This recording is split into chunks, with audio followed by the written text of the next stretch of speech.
তন্ত্রের উত্থান পতন সব দিক থেকেই আছে। তো সেই প্রেক্ষাপটে জানতে চাই গোপালগঞ্জের ঘটনাটি আপনি কিভাবে বিশ্লেষণ করছেন, আপনার হৃদয়কে কিভাবে নাড়া দিয়ে গেছে? আমাকে প্রচন্ড ভাবে নাড়া দিয়েছে, প্রচন্ড ভাবে, গভীর ভাবে সংক্ষুব্ধ করেছে, ক্রুদ্ধ করেছে, ব্যথিত করেছে, কল্পনাতে। এটা মানে গোপালগঞ্জে যেটা ঘটলো এবং যেটা আপনি বললেন, আমরা সোশ্যাল মিডিয়ায় বদৌলতে দেখলাম একটা একজনকে হয়তো মেরে ফেলা হয়েছে, তার গলার উপরে একজন বুট তুলছে, এই একটা। তারপরে আরো একটা দৃশ্য দেখা গেল, সেটা হচ্ছে একটা ছেলেকে, তরুণ ছেলে, তাকে অ্যারেস্ট করেছে পুলিশ, করে দুই পুলিশের মাঝখানে তারপর তাকে কিল ঘুষি দিচ্ছে। পরবর্তীতে তাকে, সে কোনো পালানোর চেষ্টা করেনি, সে অস্ত্রধারী ছিল না, কিচ্ছু না, প্রেসিস্ট করেনি, তাদের মধ্যে গেল। কয়েক মিনিট পরে তাকে গুলি করে মেরে ফেলেছে। এরপরে আমরা কোনো মানে কাউকে দেখলাম না, কিন্তু দেখা গেল যে সামরিক বাহিনীর লোক একবার সরাসরি গুলি করছে এবং তাদেরকে সরাসরি গুলি করার জন্য নির্দেশ দেওয়া হচ্ছে, সেটা আমরা শুনতে পেলাম। ফলে সোশ্যাল মিডিয়ার মাধ্যমে এই তথ্যগুলো সারা পৃথিবীর মানুষ, বাংলাদেশের মানুষ কতটা দেখতে পাচ্ছে জানি না, কিন্তু বহির্বিশ্বে বাংলাদেশিরা দেখছেন।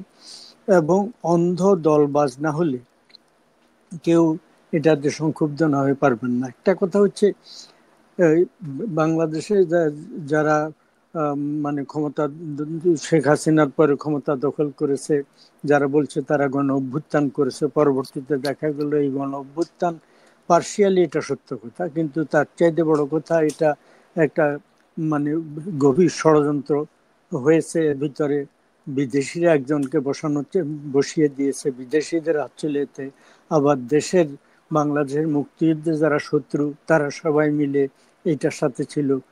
শত্রুরা যারা ছিল না, শেখ হাসিনার কর্তৃত্ববাদী শাসন ইত্যাদি নানা কারণে, শেখ হাসিনার আমলে কত দুটো ইলেকশন নিয়ে অনেকের অভিযোগ আছে, সে সমস্ত কারণে সংক্ষুব্ধ, ক্ষুব্ধ, বিক্ষুব্ধ লোকরা এটাতে এক পর্যায়ে জয়েন করেছে। যাই হোক, কিন্তু ওভারঅল জিনিসটা আমরা দেখলাম যে একটা কনস্পিরেসির ফসল হয়েছে, আভ্যন্তরীণ মুক্তিযুদ্ধ বিরোধীদের।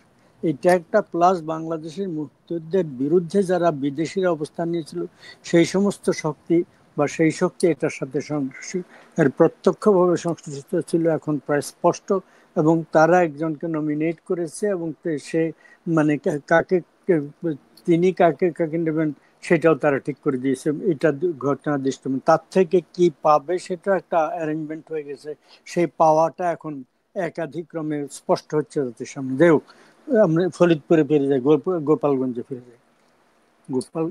আমার এক বন্ধু, তিনি ভাসানীপন্থী, তিনি আমার ঘনিষ্ঠ বন্ধু, 4 দশকের বেশি বন্ধু। তিনি একটা প্রশ্ন করেছেন, সোশ্যাল মিডিয়াতে দেখলাম, যে ওখানে নাগরিক পার্টির ওরা সভা করতে গেলেও তাদেরকে বাধা দিচ্ছে কেন, তাদের কি কোনো গণতান্ত্রিক অধিকার নাই? আমি তার এই প্রশ্নের সাথে এই কথা বলবো যে অবশ্যই গণতান্ত্রিক অধিকার আছে, কেন তারা করতে পারবে না? করতে পারবে, কিন্তু তারা সেখানে যাওয়ার আগে থেকে, এই শেখ হাসিনা ক্ষমতা আসার পর থেকে একটি লোকও মুজিববাদ শব্দ, সেটা শেখ সাহেবের, বঙ্গবন্ধু যখন জীবিত ছিলেন সে সময় মুজিববাদ বলা হয়েছিল। জাতীয় 4 মূলনীতি, যেটা জাতীয়তাবাদ, গণতন্ত্র, সমাজতন্ত্র এবং ধর্মনিরপেক্ষতা, এই 4টা মিলে মুজিববাদ বলা হতো। সেটার কনস্টিটিউশনের 72 সাল কনস্টিটিউশনে অন্তর্ভুক্ত করা হয়। যাই হোক, কিন্তু শেখ হাসিনার এই 15-16 বছরের শাসনামলে মুজিববাদ কথাটা এরা নিজেরাই উচ্চারণ করেন।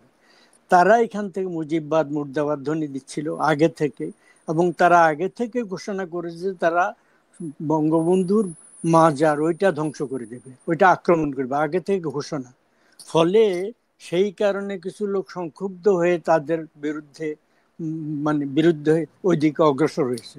তাদের উপরে প্রত্যক্ষভাবে আক্রমণ করেনি, তাদের জমায়েত, তথাকথিত একটা মিটিং ছিল, সেখানে লোকজন তেমন হয়নি। যাই হোক, সেটা যারা তাদের হাতে কি অস্ত্র ছিল? এই লাঠি জাতীয় স্টিক ছিল, কোনো গোলা গুলি একটাও তাকেও দেখাতে পারেনি, এটা একটা ছিল। 2 নম্বর হচ্ছে, এই ফলে তাদেরকে প্রতিবাদ করা এরা দরকার মনে করেছে, কারণ বঙ্গবন্ধু বাংলাদেশ রাষ্ট্র স্থপতি, তার মানে জাদুঘর, তার ঢাকার বাসভবন সব ধ্বংস করে ধুলায় মিশিয়ে দিয়েছে, বাংলাদেশের মুক্তিযুদ্ধের সমস্ত স্থাপনা ধ্বংস করে দিয়েছে। তারা ঘোষণা করেছে যে বাংলাদেশে মানে জয় বাংলা কেউ বলতে পারবে না। এবং তারপরে এই যে এতগুলো ঘটনা ঘটেছে, আপনি দেখেন দেশ মানে শেখ হাসিনা ক্ষমতা থাকার টাইম থেকে শুরু করে জুলাই মাসে যখন এরা বিক্ষোভ শুরু করলো, আন্দোলন শুরু করলো, তখন থেকে যে পর্যায়ে সম্ভবত জুলাই মাসের 15 তারিখের 17-18 তারিখে এমপি সাহেব, প্রাক্তন এমপি সাহেব হয়তো বলতে পারবেন তারিখটা, এই মুহূর্তে আমার মনে নেই, তার মিলিটারিকে মানে তলব করা হয়েছিল শান্তি শৃঙ্খলাতে মানে অন্যান্য বাহিনীকে হেল্প করার জন্য। যাই হোক, তারা কতগুলো অসাধারণ ঘটনা ঘটেছে, এইগুলোটা আমি তড়িঘড়ি করে বলে ফেলি। একটা হচ্ছে, পৃথিবীর কোন দেশের ইতিহাসে আছে কিনা জানি না, বাংলাদেশের সাউথ এশিয়ার কোন দেশের ইতিহাসে নিশ্চয় নেই, সামরিক বাহিনী তাদের সমস্ত অফিসারদের একটা মিটিং ডেকেছে, সেইটা পাবলিকলি অ্যানাউন্স করছে যে আমরা সকলকে মিটিং ডাকলাম। এটা হচ্ছে অগাস্ট মাসের 1-2 তারিখের দিকে সম্ভবত। এবং সেখানে ঢাকার আশেপাশের ঢাকার যে সমস্ত অফিসার তারা ডাইরেক্টলি ওখানে জয়েন করবে, অন্যরা অনলাইনে জয়েন করবেন। পাবলিকলি অ্যানাউন্স করে মিটিং করেছে। মিটিং করে তারা নিজেরা সিদ্ধান্ত নিয়েছে। শেখ হাসিনা তখন অলরেডি তারা ডিসাইড করে ফেলেছে তাদের কর্মপন্থা বোঝা যাচ্ছে। এবং সেখানে তারা বলছে যে তারা মিলিটারিকে যে দায়িত্ব দেওয়া হয়েছে করবে, কিন্তু তারা ওই মানে আইন শৃঙ্খলা নিয়ন্ত্রণে কোনো ডাইরেক্ট ভূমিকা রাখবে না, এইটা একটা। কিন্তু আর্মি চিফ একটা কথা ঘোষণা করেছিলেন সেই সময়, যে সরকার রাষ্ট্রীয় কোনো স্থাপনার উপরে অ্যাটাক করতে তারা দেবে না, এই একটা কথা বলেছিলেন। আচ্ছা, তারপরে আমরা কি দেখলাম, রাষ্ট্রীয় ভবন হচ্ছে গণভবন।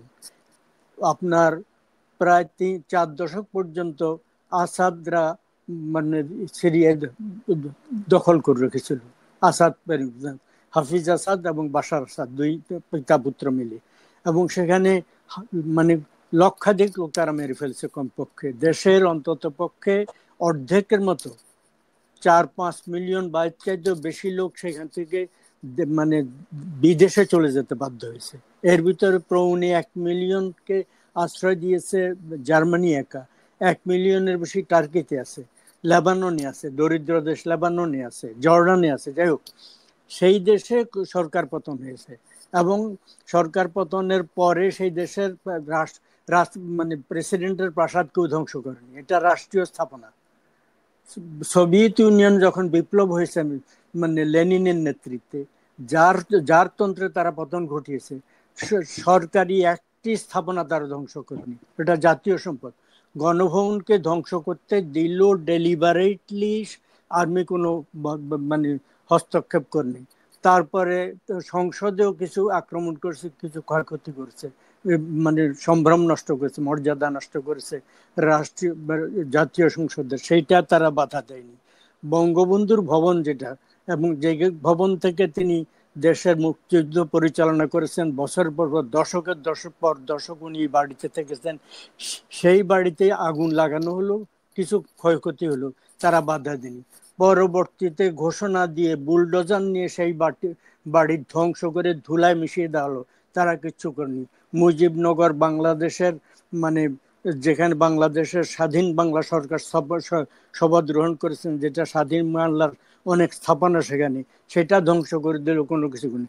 দেশব্যাপী মুক্তিযুদ্ধের 71-এর সমস্ত স্থাপনা ধ্বংস করে দিয়েছে মিলিটারি, কোনো হস্তক্ষেপ, কোথাও কিচ্ছু করেনি, কখনো কিচ্ছু করেনি, নাথিং ওয়ান, একটা সিঙ্গেল এক্সাম্পল নাই তারা কিছু করেছে। এবং বিদেশের এজেন্ট হিসাবে যে ব্যক্তিকে দেশে ক্ষমতায় বসানো হয়েছে, এটা নির্ঘাত বই পুস্তক বেরিয়ে গেছে, এর মধ্যে অনেক তথ্য আসছে। দরকার হলে একদিন ওইটার উপরে যদি আপনি শৌকর নামিয়ে একের পর এক পৃষ্ঠার পর পৃষ্ঠা পড়ে শোনাবো বিভিন্ন সোর্স থেকে। যাই হোক, সেই ব্যক্তি একটি শব্দ বা তার সরকারের একটা লোক একটি শব্দ উচ্চারণ করেনি বঙ্গবন্ধুর ভবন ধ্বংস করা, মুক্তিযুদ্ধের স্থাপনা ধ্বংস করা। বরং ওই ব্যক্তি ভয়েস অফ আমেরিকা আনিসা আহমদের সাথে ইন্টারভিউতে ডাইরেক্টলি বলেছে, বারবার এইসব প্রশ্ন কারণ করেন 71, আমরা রিসেট করে ফেলেছি, রিসেট, রাগত স্বরে তিনি বলেছেন, রিসেট মানে 71 ভুলে যায়। তারপরে এরা আবার দ্বিতীয় স্বাধীনতার কথা বলেছে, সেকেন্ড রিপাবলিক বলছে, এবং এখন থেকে 71 বিরোধী সমস্ত কিছু ফলে 71-এর সব নাম নিশানা ধ্বংস করে দিচ্ছে। আমাদের সামরিক বাহিনী কোথাও কিচ্ছু করলো না, কোথাও কিছু করেনি, তারা আইন শৃঙ্খলার দায়িত্ব নিচ্ছে না একটা। কিন্তু যেই মুহূর্তে এই তথাকথিত একটা দল এখনো পর্যন্ত বাংলাদেশের মানে এটাকে রেজিস্টার্ড করে নিতে হয় বাংলাদেশের নির্বাচন কমিশন, এখন নির্বাচন কমিশন কর্তৃক 2-1 দিন আগে সম্ভবত সেখানে অ্যাপ্লিকেশন ফাইল করেছে, সেখানে এখনো স্বীকৃত না, নথিভুক্ত রাজনৈতিক দল না। এই চ্যাংড়া ছোকরারা এই দল করেছে, এবং এই চ্যাংড়া ছোকরাদের বিরুদ্ধে ইতিমধ্যেই অসম্ভব সব বিশাল বিশাল দুর্নীতির অভিযোগ পাতায় পাতায় জমা হচ্ছে। এই একটা তা যাই হোক, এরা করেছে। তাদের দলকে মিলিটারি প্রহরায় ট্যাঙ্ক সাজোয়া বহন নিয়ে তাদেরকে মিলিটারি কেন? প্রথম কথা হচ্ছে মিলিটারি তাদের সাথে গেল কেন? এখন বারবার বলা হচ্ছে ওদের উপরে আক্রমণ হয়েছে। প্রথম আলো থেকে শুরু করে এই ইউনূস ডাক্তারকে ক্ষমতা আনার জন্য তাদের পেছনে ভূমিকা, তারা এই স্টার গ্রুপ, প্রথম আলো গ্রুপ, তাদের রিপোর্টিং ভয়ঙ্করভাবে ন্যাক্কারজনক।